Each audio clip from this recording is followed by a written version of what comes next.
Baik, Assalamualaikum warahmatullahi wabarakatuh. Bertemu dengan Edi Irawan di sini di dalam mata kuliah Ekonomi Pariwisata. Ini merupakan pertemuan pertama kita di mata kuliah Ekonomi Pariwisata. Adapun pertemuan pertama yang kita bahas di dalam mata kuliah Ekonomi Pariwisata ini adalah yang pertama mengenal pariwisata itu sendiri dari sudut sejarah pariwisata, kemudian pengertian pariwisata itu apa saja. Dan yang kemudian kita akan coba membahas tentang budaya dan pariwisata. Ya, kemudian kita juga akan bahas tentang dampak yang akan ditimbulkan budaya terhadap pariwisata tersebut. Kita langsung saja. Yang pertama adalah mengenal pariwisata. Adapun sejarah pariwisata adalah pariwisata telah dikenal di dunia sejak zaman prasejarah. Namun tentu saja pengertian pariwisata pada zaman itu tidak seperti saat ini atau saat modern ini.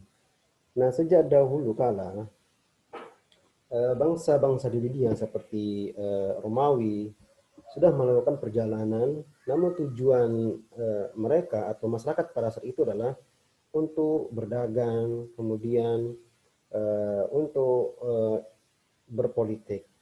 Nah, namun sejalan setelah kejadian atau zaman tersebut, setelah modernisasi meluas di segala penjuru dunia, khususnya setelah terjadi revolusi Inggris, revolusi industri di Inggris, maka muncul para traveler-traveler yang secara bergantian melakukan perjalanan pariwisata seperti yang kita kenal saat ini.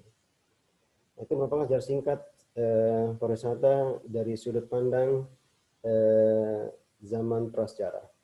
Nah, sekarang yang kita bahas adalah bagaimana sejarah pariwisata di Indonesia itu sendiri. Di Indonesia, pariwisata itu tersebut telah dikenal sejak zaman kerajaan-kerajaan yang menguasai wilayah Nusantara.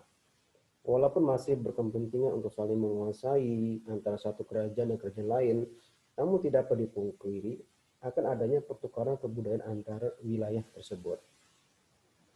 Nah, kemudian pariwisata modern itu mulai dikenal sejak zaman pendudukan Belanda melalui VTV atau Vereniging Toeristen Verker. Itulah kira-kira bahasa Belandanya. VTV ini merupakan suatu badan atau official turis itu yang kedudukannya di mana sebagai lembaga pariwisata juga bertindak sebagai tour operator atau istilahnya travel agent pariwisata. Nah, pada masa ini badan pariwisata yang dibentuk oleh Belanda itu hanya memprioritaskan pada wisata yang berkulit putih saja. Sedangkan bagi pribumi sendiri itu diberikan pembatasan seperti dilakukan di sektor-sektor lainnya. Baik, itu merupakan adalah sejarah pariwisata tersebut. Kemudian kita akan membahas tentang apa saja sih pengertian dari pariwisata tersebut. Nah, pariwisata itu berasal dari dua kata, yaitu pari dan wisata. Di mana pari artinya mengandung banyak, berkali-kali atau berputar-putar di suatu tempat. Nah, sedangkan wisata itu berarti perjalanan. Nah, berdasarkan pengertian di atas dapat disimpulkan bahwa pariwisata itu merupakan kegiatan perjalanan yang dilakukan berkali-kali dan secara terulang-ulang dari satu tempat ke tempat lain, atau dalam bahasa Inggrisnya disebut sebagai tour. Kemudian dari makna lain, pariwisata itu disebut sebagai tourism is travel for pleasure. Artinya adalah perjalanan untuk bersenang-senang saja. Nah, coba kita lihat pengertian dari pariwisata menurut Undang-Undang nomor 9 tahun 2009, yang kemudian berdasarkan Undang-Undang nomor 10 tahun 2009, itu memiliki beberapa pengertian. Di pengertian di Undang-Undang nomor 10 tahun 2009, bahwa pengertian pariwisata itu adalah kegiatan perjalanan yang dilakukan oleh seseorang atau sekelompok orang dengan mengunjungi tempat tertentu untuk tujuan rekreasi. untuk pengembangan pribadi atau mempelajari keunikan daya tarik wisata yang dikunjungi dalam jangka waktu sementara. Kemudian WTO atau World Tourism Organization itu merupakan kegiatan manusia yang melakukan perjalanan ke dan tinggal di daerah tujuan di luar lingkungan keseharian. Nah, kemudian yang berikutnya adalah dari pengertian di atas yang tadi saya paparkan adalah setidaknya ada 4 kriteria suatu perjalanan dapat dikatakan sebagai perjalanan pariwisata. Yang pertama adalah pariwisata itu tujuannya semata-mata untuk bersenang-senang, sebagaimana saya katakan adalah di mana wisata itu untuk tujuannya bersenang-senang. Kemudian yang kedua, perjalanan itu harus dilakukan dari suatu tempat ke tempat yang lain, yang bukan kota di mana ia biasa tinggal. Artinya dia pergi dari ke tempat A ke tempat B, di mana dia biasanya bukan tempat dia tinggal.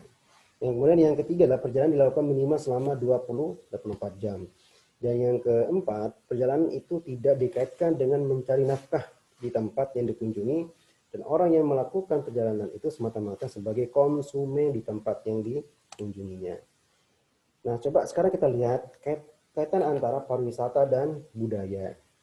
Nah, budaya itu sangat erat kaitannya dengan pariwisata. Mengapa demikian? Pertama adalah budaya itu merupakan simbol masyarakat sekitar yang di dalamnya terdapat makna yang mencangkup segala hal yang merupakan hasil cipta karya manusia. Nah, sedangkan pariwisata itu sendiri merupakan rangkaian perjalanan yang dilakukan oleh seseorang atau kelompok orang di luar tempat tinggal yang bersifat sementara untuk berbagai tujuan seperti berlibur, menikmati keindahan alam dan budaya dan sebagainya. Kemudian adanya budaya di tempat pariwisata itu akan dapat memberikan nilai lebih bagi wisatawan yang datang untuk berkunjung ke tempat tersebut.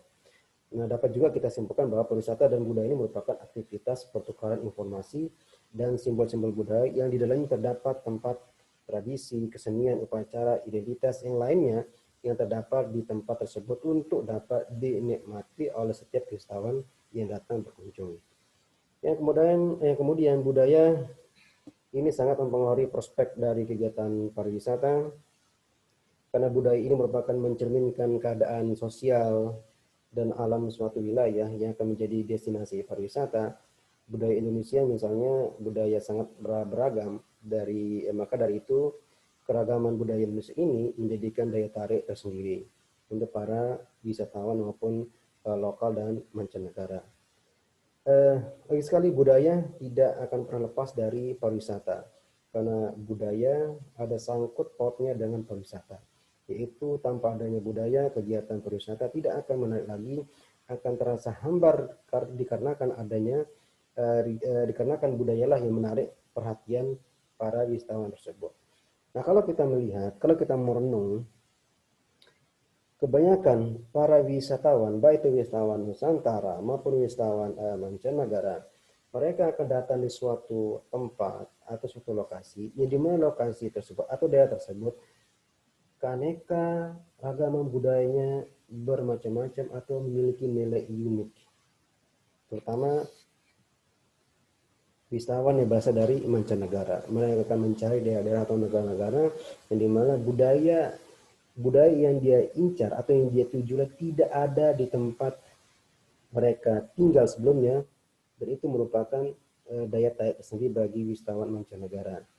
Makanya antara pariwisata dan budaya itu tidak atau mustahil dikatakan bisa berdiri sendiri.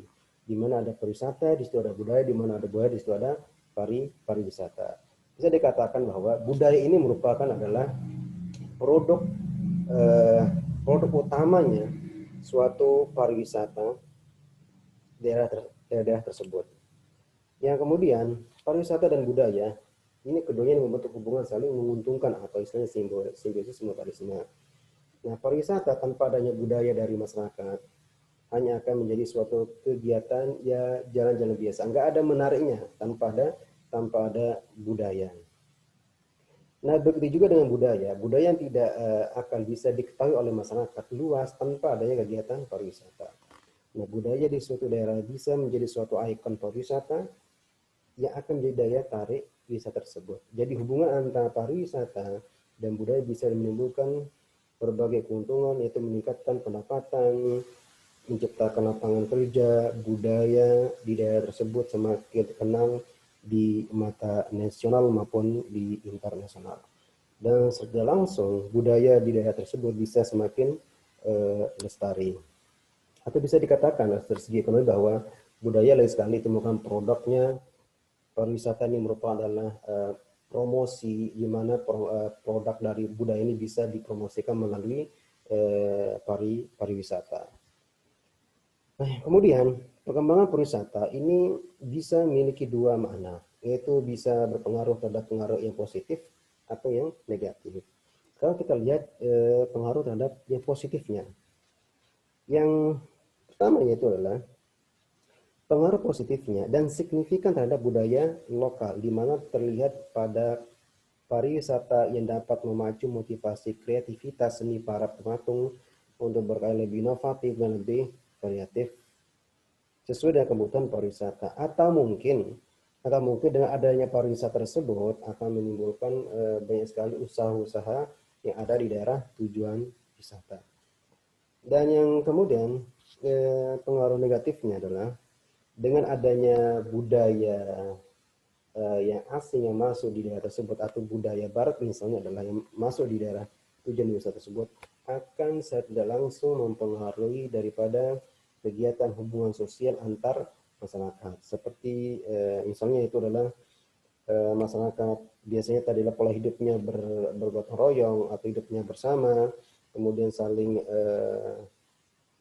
saling apa itu saling membantu. Tapi ketika ada budaya yang luar atau budaya barat masuk, maka sebagian dari masyarakat atau rata-rata sebagian masyarakat adalah mulai memiliki pola hidup mewah atau pola kurang memiliki sifat kebersamaan.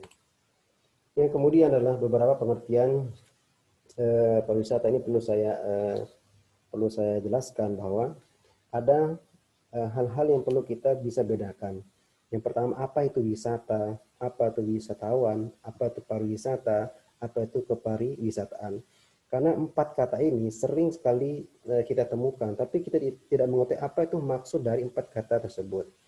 Nah, yang dimaksud dengan wisata itulah kegiatan perjalanan yang dilakukan oleh seseorang atau sekelompok orang dengan mengunjungi tempat tertentu untuk tujuan rekreasi dan sebagainya. Kemudian wisatawan ini adalah orang yang melakukan wisata.